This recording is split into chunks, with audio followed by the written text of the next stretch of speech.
Welcome back to The Ties That Bind, a project of the Foreign Policy Research Institute examining the past, present, and future of NATO and the transatlantic relationship. This season, we are taking a deeper look at how Western European NATO members, like Germany, are shifting their defense policies, pursuing rearmament, and what lies ahead for the future of European security. I'm Natalia Kopitnik, the Communications Director at FPRI, and this week we are pleased to feature a conversation with FPRI President Stein and Roderich Kiesewetter, a member of the German Bundestag who has held various command and staff positions, including at the EU Council, NATO headquarters, and the German Ministry of Defense.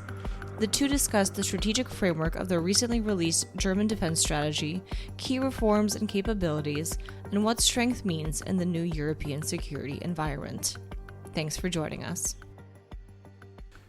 Hello and welcome. My name is Stein, President of the Foreign Policy Research Institute, and today I'm talking with Roderich Kiesewetter, who is a member of the German Parliament, a retired colonel, and the group coordinator of his caucus inside the Committee on Foreign Affairs. It's really great to have you here in Philadelphia. Thank you, Aaron. A great honor for me to be here. Well, you're coming up because a lot's actually happening in Germany. A lot seems to be happening in Germany over the last couple of years. And one is this new military defense strategy that came out last week. Now, a lot of our listeners will probably have read stories about it in the news, but for those who want to hear it exactly from you, maybe give us your top-line assessment of what it actually says and what it means. Well, thank you very much indeed. The military strategy of Germany is embedded in the national security strategy. This strategy was the first ever in the history of the Federal Republic since 1949, and it was established in 1923. And now this year, finally, we have this military strategy, which was called in the past not strategy, but now it's much more delineated and it's much more helpful for the reform of our armed forces. And first of all, the security architecture it's leaning on is NATO first. It's transatlantic partnership. It's a fair burden shifting and not this old unfair burden sharing. We can elaborate on this a little bit later. And it is oriented to the threats we see. There is a coalition of China, Russia, Iran, and North Korea trying to hollow out the international rule-based order. And especially China, Iran, and North Korea are supporting Russia in its war against Ukraine. And so our military strategy sets some priorities. First, to defend our country. Second, to defend NATO territory. And third, to reach out to our partners in the world who are like-minded defending the rule-based international order. You find those countries in the ASEAN countries of this organization in the Indo-Pacific, including also Australia or Taiwan or New Zealand. And we would like to invest more in a fairer transatlantic burden sharing and burden shifting, but let me come back to that later. This includes also a refurbishment of our armed forces and a refurbishment of our armaments industry. The armed forces should be warfit by the end of 2029 because Russia will at latest then be able to confront us with a full-fledged war on NATO territory. Second, we renew our mandatory service. We will start, or we are starting on a voluntary basis, but by the end of this decade, we will shift to a mandatory service for the military, but also for a mandatory civilian service, and the young man can select. Unfortunately, we have no majorities also to include the women. Third, as regards the armaments industry, there it is very necessary to have a closer look. Our armaments industry was, I would like to say, contained by very heavy export regulations so that our armed forces were focused on, I would like to say, piecemeal production. And therefore, the certification of our process is a piecemeal process instead of a certification process including the whole production line. We look for the single bullet, we look for the single tank, for the single drone, which is really very time-consuming and not up to speed and up to the necessary challenges. So all in all, we have also the necessity to procure new elements. Due to the fact that the United States have postponed or even declined their willingness to deliver high-precision, long-distance missiles like Tomahawk, we need to speed up our own production. The threat is from Kaliningrad, where Russian Iskander missiles are threatening Berlin within 2 minutes, or could reach Berlin within 2 minutes, or other European countries and capitals. So we need a counterweight against that. Europe will be able to have these weapons by 2030, but now we have to speed up. The idea is to have high-precision, long-distance missiles reaching targets each of Moscow. Why? Because we need a counterweight to the threat going out from Kaliningrad and other Russian bases. One critical factor, it's time. The idea to be warfit is 29. The idea to have the full investment in our 5% goal is 35. But to completely bring into praxis this new military strategy is 39. So this is too long. We have to refocus this all together up to 2029 or 2030. Very good summary of everything that was going on, particularly long-range precision strike, which I'll come back to. But one thing I really liked about the document is it has a really clear goal, which is the strongest conventional force in Europe. But it does try to walk this line, and I'm curious about it, which is national versus European defense. And so when you're thinking about that, where does Germany's border begin for the conception of this new security thinking or security strategy that's being implemented? You hit the point. This is really the most important question because it is related to trust, reliability, and predictability. And we hear from our neighbors, what does it mean, strongest conventional army? By capabilities, by manpower, by excellent logistics or procurement processes? What does it mean, strength? And we don't have a clear answer. When we look to other armies of European countries like Turkey, like Poland, like UK or France, they have stronger armies. They have more reach out. They have also the capability for a strategic projection of troops. We don't. So we have to start this. So I believe we should combine capabilities and troop strength, but it is of much more importance to have reserve capacities to refill the troops in case of war, casualties, and losses. So strength must be measured also by logistics, by equipment. Second, is it really helpful to have the strongest European army with the rules of engagement and caveats Germany has? So some of my colleagues and me, we are trying to convince our government that it sends clear signals that this new German army is not only part of a European defense, it must be an integrated part of the European defense of NATO. And it must be available for our partners without any restriction. Look to the brigade in Lithuania. This brigade will be in force by probably 28, completely in force. Then we have to bring into NATO 3 complete divisions by 30. And another probably 10 brigades by 35. But these troops must be available, and we should not shy away if Russia is pressing or any other country is pressing some member states of EU or NATO to hand over territory, for example. So we must be available and reliable, and strength should not be defined by caveats and rules of engagement. The limit or the bottom line must be Charter of the United Nations, Article 42.7 of the EU Treaty, Lisbon Treaty, and Article 5 of NATO. So we must be available. Strength by denial of availability is not a strength. Another thing that I'm actually curious to hear your thoughts about is the strongest army in Europe versus NATO. And so you talked in your first answer about NATO territories, NATO obligations. But as you know, NATO has a lot of non-European Union members. You mentioned one, Turkey. There's obviously the United Kingdom and Norway as well, being another one. So you have those three that are outside of Europe, but obviously are part of NATO. So how do you think about sort of that I don't want to call it a tension, but those obligations both to the North Atlantic Treaty Organization, but also to the Lisbon Treaty and your EU member colleagues? Well, let me come back to strength. Strength means also interoperability and standardization. It doesn't help if you have an army which doesn't fit in the decision-making processes, command and control cycles of others, or in the logistics, supply chains, and so on. So strength means complete interoperability and complete standardization. And you made a very clear point regarding who should be part. Until 2024, the unique selling point of the United States was predictability and reliability.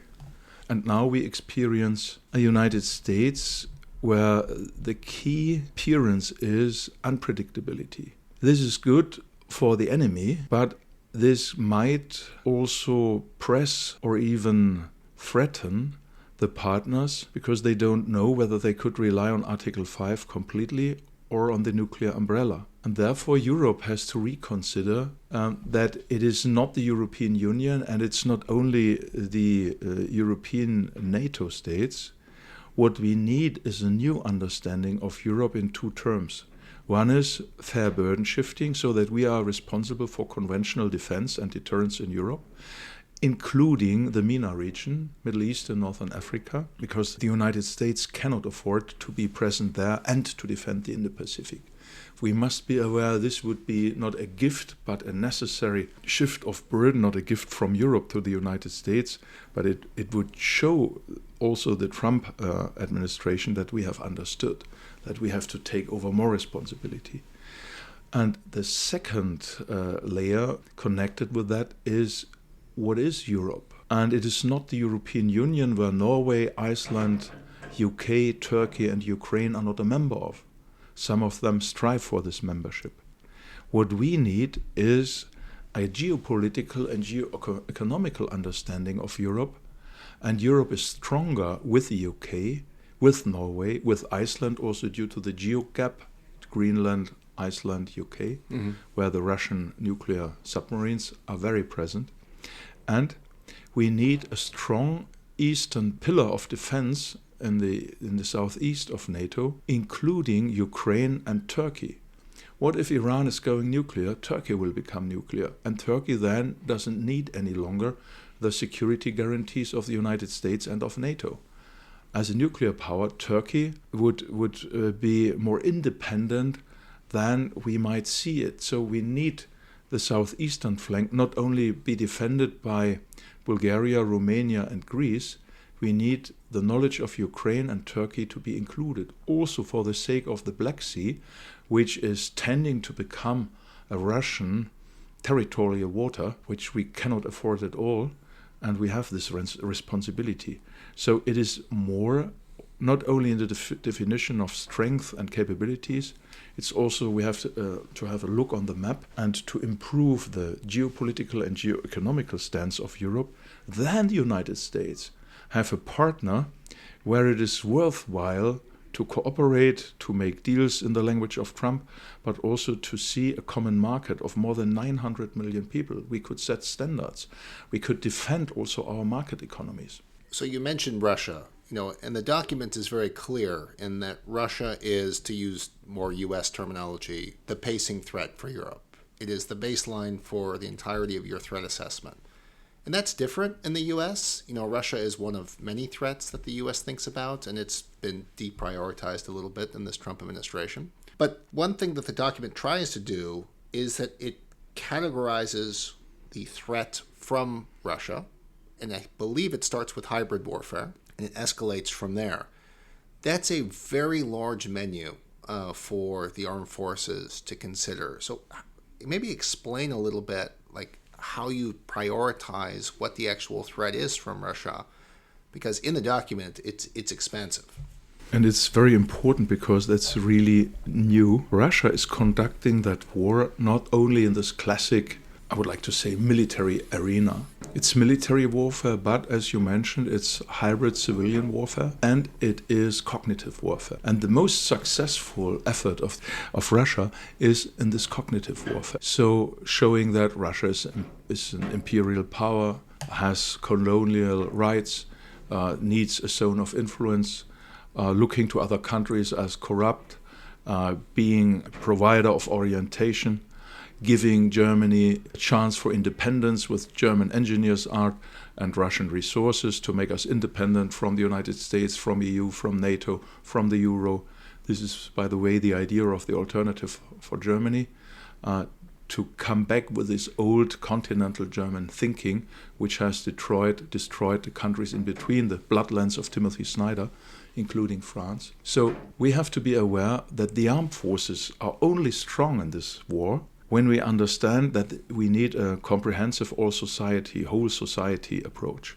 That in schools, in civilian resilience teams, in the blue light organizations, in disaster relief and counter-catastrophe organizations, we know what is at stake: peace, freedom, and self-determination. Russia is flying drones over Germany. Last year, 2,000 times. We have had about 2,000 drone overflights coming from Russian ships. The Googies, this deep sea research institute, now part of the Ministry of Defense of Russia. We have had arson attacks on DHL containers. We have destruction of fiber knots of our railway cooperation, and. In the civilian warfare, we also have to look to the war to Ukraine. Russia is not very successful militarily, but they are exhausting Ukraine. On the civilian field, they are destroying Ukrainian culture: schools, hospitals, churches, electricity, power stations, waterworks, and so on. So they try to increase mass flight from Ukraine. On the cognitive warfare, they try to show that they have no chance, but they fight and die for peace and self-determination. And therefore, our strategy, first time in our history, sees three theaters: the cognitive one, the civilian one, and the classic military one. This raises the question, because it does seem like this is a considerable change for how Germany views itself in Europe, but also the German willingness to basically anchor itself around a foreign adversary. Correct me if I'm wrong, I'm not from Germany. But whenever there is change, there is inevitable political debate about whether or not this is good change. So I'm curious, for those of us who are listening who are not German, what the debate is. And two, to steal another phrase from U.S. politics, how are you going to pay for it? Which is the economics that underpin this. And historically, that's always been a hindrance in German debate, which is how much to spend on defense, how much debt or deficit to take on. So maybe just walk us through both the economics of the plan and then the societal buy-in, for lack of a better term, for this approach. Before I come back to your excellent question, I need to say it doesn't help to flood the zone with money, to overwhelm the armaments industry with money if you don't change the mindset. So if you get more from the old, you do not orient the new needed armed forces to that what is going on the real battlefield. And we should not fight the war of yesterday. We should look what lessons identified and then learned Russia, China, Iran, North Korea, and other rogue states draw from this war in Ukraine, from the war Azerbaijan, Armenia, from the war in Libya and Sudan as well. So we have to install a permanent lesson identified, lesson learned process combined with improvement in the armed forces. And second, it's first time in our armaments history that we really have enough money. We had in 2012, 2030 a budget for our armed forces of 33 billion euros. Now we have 55 last year. This year we will have 80 billion euros. And by 29 we will have each year 150 billion euros for our defense.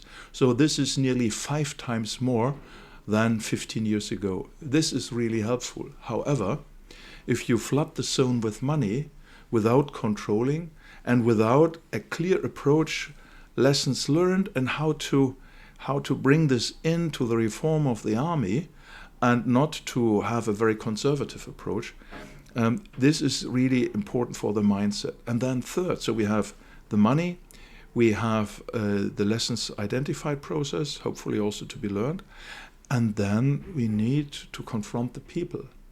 There is an Austrian poet, Ingeborg Bachmann. She celebrates in heaven her 100th birthday this year. 100th birthday.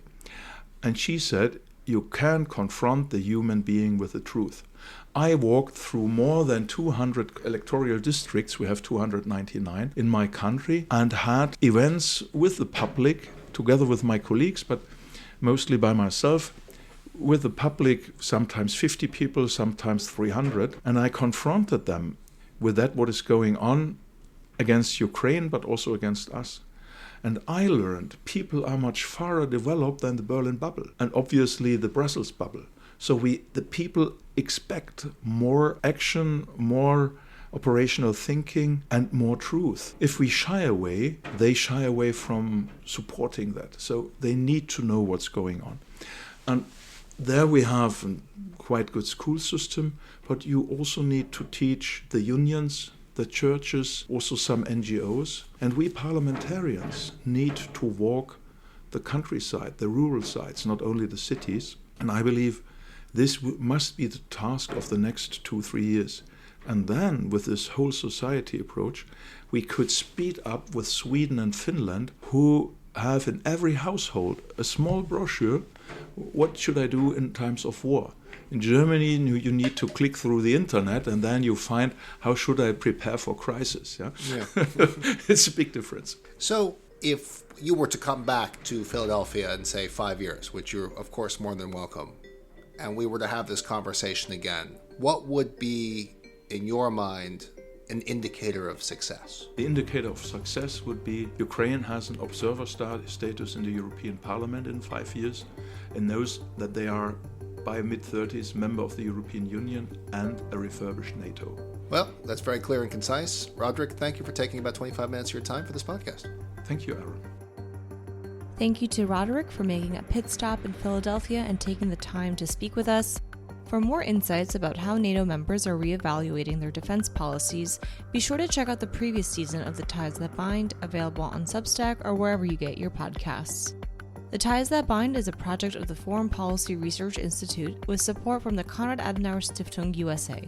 For more information about this and other initiatives, please visit us at fpri.org. Until next time.